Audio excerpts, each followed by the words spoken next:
So now what I'm going to do is use Adobe Audition's batch processing feature to go through 513 different separated samples here. I'm going to select them all and drag them to the batch processor over here. Importing them all for processing.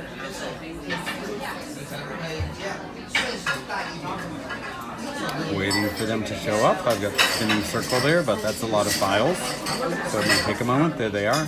Now I'm going to start out with Normalize. So I'm going to bring up the levels of all of those files. So I'm going to run this. And all goes well. It's resaving them over here. Go by my date modified. Yep, they're all getting stored over there. Are they all done? That was fast. Okay, so I just normalized all of those.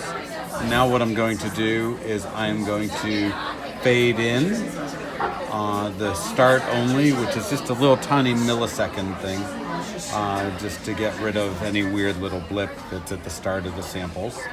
I'll hit run.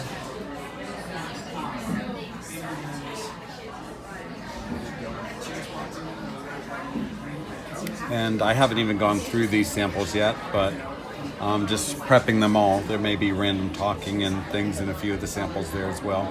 But I might as well have them all ready to go before I listen through them for the good ones. That's almost done. That's all done. There we go. Now I'm going to do fade out end only and run that. I also had a fade out end only tiny. The actual end only one is pretty tiny itself. It's just a fraction of a second just to fade out the very end of the sample, so there's no click there.